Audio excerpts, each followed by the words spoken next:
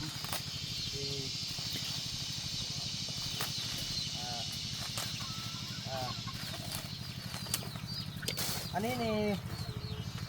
อันครอบครัวที่1แล้วเป็นติ๊กเนาะติ๊กอันนี้อะไรเด้อ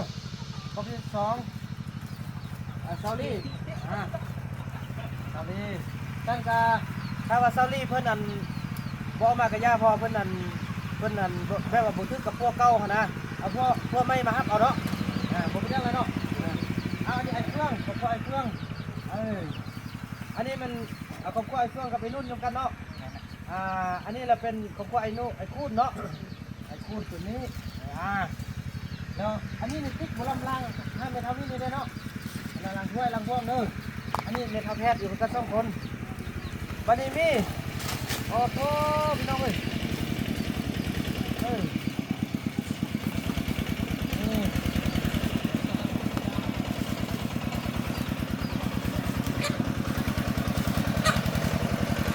ี่เลน1 2 3 4 5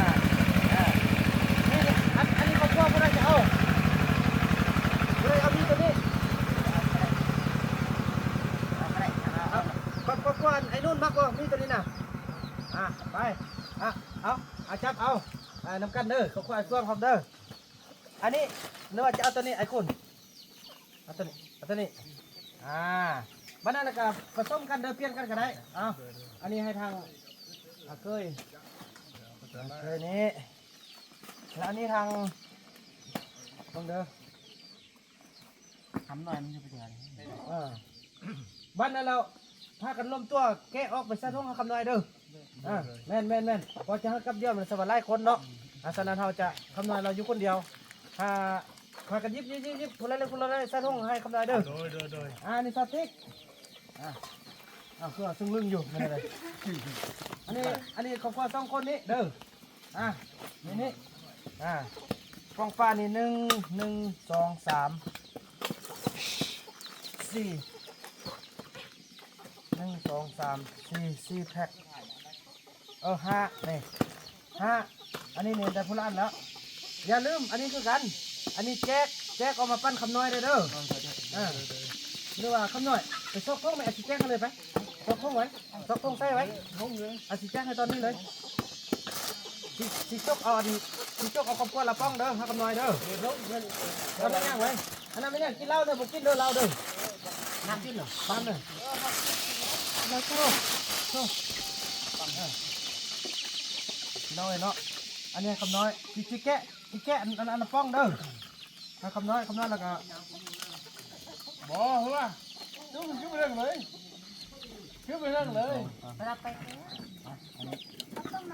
ใส่หงดำนี่นะเราก็ได้นะไอ้น่ะ คันบุกินวะกินคำน้อย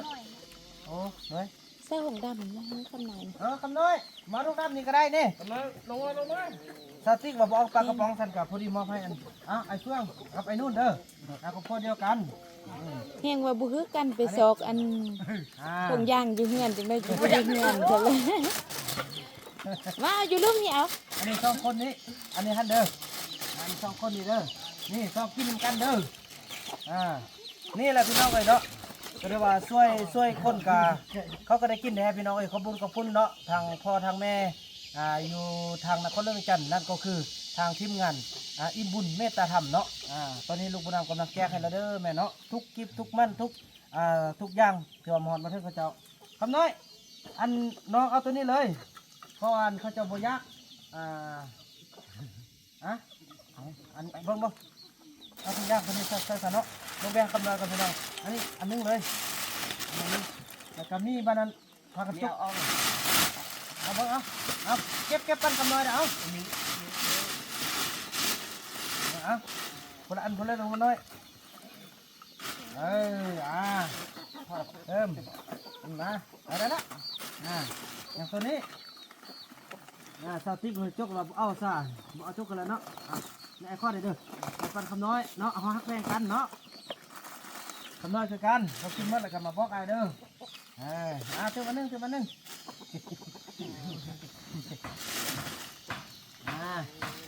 อันนี้ก็เจาะอันนึงเนาะให้ลูกเนาะอันนี้ให้ลูกได้เนาะ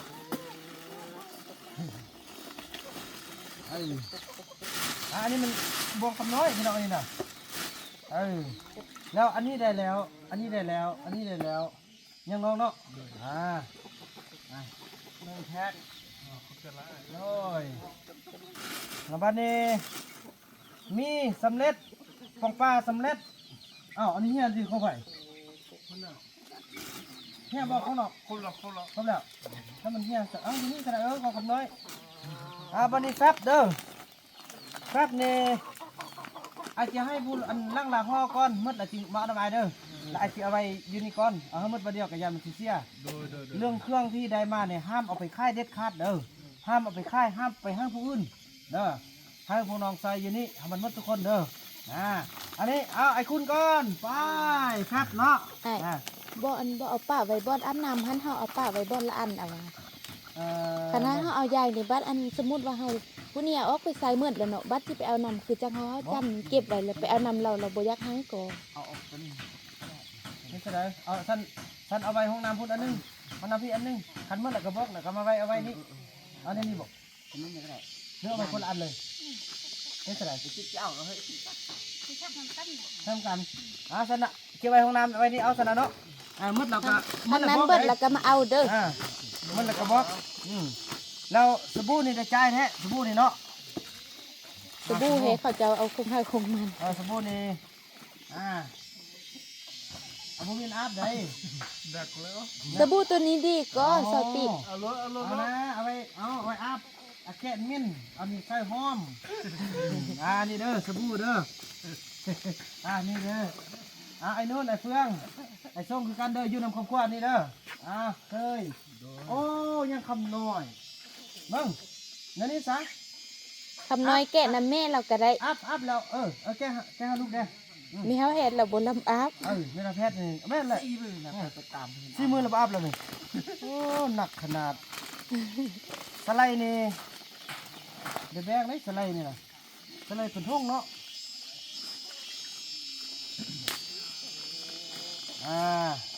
อันนี้สไลด์เด้อลังถ้วยลังบ่วงเด้ออันนี้เอาไปลังถ้วยลังบ่วงอันนี้เอาไปลังถ้วยลังบ่วงผมไม่ต้องกินเด้อลังถ้วยเด้อลังถ้วยเนี่ยพยายามพากันเบิ่งช่วยกันเด้อกันผู้ถือเลยอยู่ป่าบ่มีเด้อพี่น้อยเนาะพี่น้องเอ้ยขึ้นไปขึ้นมากันซ้ำกับละครพี่น้องเอ้ยเนาะคือว่าเนี่ยเขาเจ้าบ่เคยใส่เนาะเคยไรนี่เอาเคยไรนี่มันล่างตลอดเอาสองเราใส่อันทางนี้ได้แล้วบ่ทางเนาะสไลด์เด้อมานี่เกลือเป็นนัวอันนี้เป็นนัวโอเคครับเอาเบิ่งอันครอบครัวนี้ก่อนโอ้ยไม่เท่ามีเพิ่นเป็นห่วงลูกพี่น้องเอ้ยอันนี้เด้ออันนี้ไอ้คำน้อย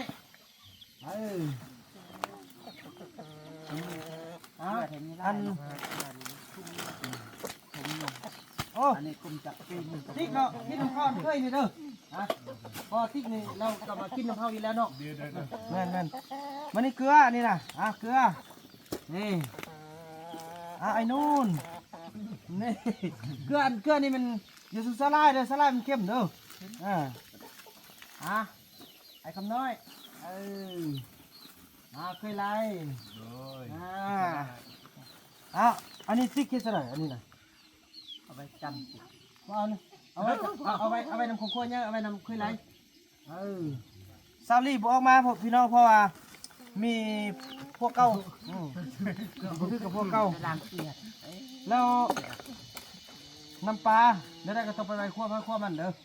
อนี่เอาบ่โอ้เอานี่บ่เอาเอาไปนี่ก่อนน้ำมัน เราอยากได้น้ำมันบ่อยากได้น้ำปลา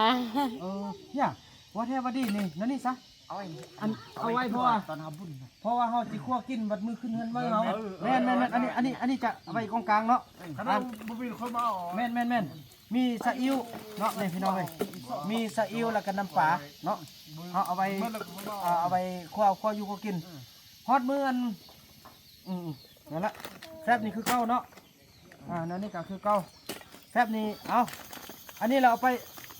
พุ่นเลยเอาไปไว้ห้องนั้นพุ่นอันนึงอันนี้สติ๊กเอาไปนี่เด้อจะไปไว้ห้องน้ำห้องนี้เด้อนี่ถือว่าสำเร็จแล้วเนาะคำน้อยนี่พ่อยังเราบอกเด้อเก็บใส่กันปองป้าได้แล้วเกลือเป็นนัวได้แล้วนี่ก็ได้แล้ว ต้นซาดอันมื้อเฮาอันนั้นเนาะย้ำขอบใจอันทางอันอีพ่ออีแม่เด้อขอบใจเด้ออีพ่ออีแม่เนาะขอบใจหลายเด้อทั่วทุกท่านเนาะที่ว่ามาจากกลุ่มอิ่มบุญเมตตาธรรมเนาะเพิ่นได้ส่งทุกสิ่งทุกอย่างให้บ่าวบุญนำเนาะดังที่คลิปบ่าวบุญนำได้ลงแล้วพี่น้องเอ้ยเนาะแต่ว่าได้รับมาแต่นครหลวงจันทร์ตอนนี้ก็มาฮอดบ้านเฮาต้องเลือกก็มาแจกจ่ายกันหมดทุกคนแล้วพี่น้องเอ้ยส่วนซาดอันมื้ออื่นเขาเอาขึ้นไปเนาะไปมานี่แจกไฟแจกมันมานี่ก็เอาไปเอามันพี่น้องเอ้ยเนาะเอาไปห้องน้ำดีใจพี่น้องเป็นภาพที่หายากพี่น้องที่จะได้เบิ่งพี่น้องเอ้ยไอ้บุญรอดกับป้าโธ่หุ่น ไอ้บุญรอดจะว่าเอ้าของเขาอยู่ใส่ว่าจะว่าพี่น้องเนาะนั่นนี่แหละช่วยคนกาเอาไปไว้อันนั้นเนาะเอาไปไว้ซ้ำกันเนาะแม่ทัพแพทย์เพิ่นกามาเอาแต่ว่าเอ้าแม่ทัพแพทย์อย่าบ่จับช่วยแม่ทัพมีเลยเนาะให้แม่จับผู้เดียวเนาะเปียกกลเลยเนี่ยพี่น้องเอ้ยเนาะพอได้จันไปแล้วพี่น้องเอ้ยเนาะเรื่อง ในสร้างเขากันเล่งเลยพี่น้องวันที่27เนาะยันบ่ทันเด้พี่น้องเอ้ยเนาะ